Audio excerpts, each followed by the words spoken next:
Menteri Luar Negeri Palestina Riyad Al-Maliki pada Senin 19 Februari 2024 menuduh Israel melakukan kejahatan apartheid.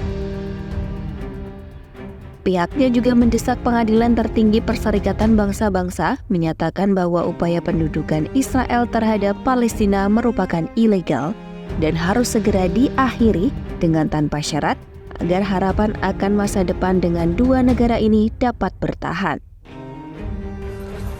Today marks the start of historic proceedings at the International Court of Justice.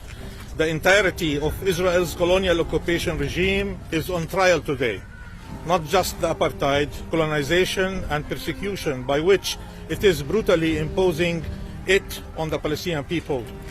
An unprecedented number of countries are participating in the proceedings, taking a stand for justice and peace. Hal ini disampaikan Maliki pada sidang bersejarah soal legalitas pendudukan Israel selama 57 tahun.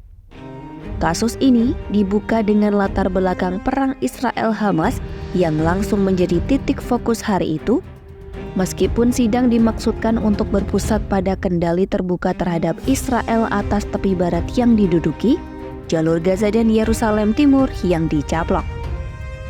Maliki mengatakan kepada Mahkamah Internasional sebanyak 2,3 juta warga Palestina di Gaza yang setengahnya adalah anak-anak yang dikepung dan dibom, dibunuh dan dilukai, mengalami kelaparan dan mengungsi.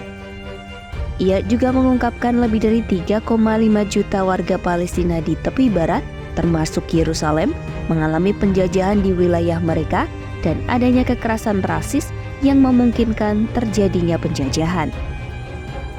Sidang dengar pendapat ini dilakukan setelah Majelis Umum PBB meminta pendapat nasihat yang tidak mengikat mengenai kebijakan Israel di wilayah pendudukan.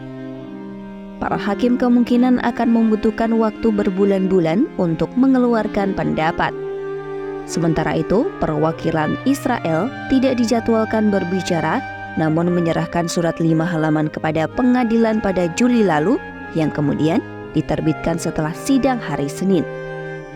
Dalam surat itu, Israel mengungkapkan beberapa pertanyaan yang diajukan ke pengadilan bersifat prasangka buruk dan gagal mengakui hak dan kewajiban Israel untuk melindungi warganya. Di pengadilan, Maliki mengutip hak untuk menentukan nasib sendiri yang tercantum dalam piagam PBB saat ini. Ia juga mengatakan kepada hakim bahwa selama beberapa dekade, rakyat Palestina mengalami penolakan atas haknya, penjajahan, dan kejahatan apartheid. Setelah sidang, Maliki mengatakan pendapat pengadilan dapat meningkatkan peluang perdamaian. Menurutnya, keputusan ini dapat membuat warga Palestina dan Israel untuk hidup berdampingan dalam perdamaian, keamanan, dan martabat bersama. Sementara itu, 51 negara dan 3 organisasi internasional akan hadir di pengadilan dalam beberapa hari ke depan. Hal ini belum pernah terjadi sebelumnya. Adapun Israel menolak tuduhan apartheid itu.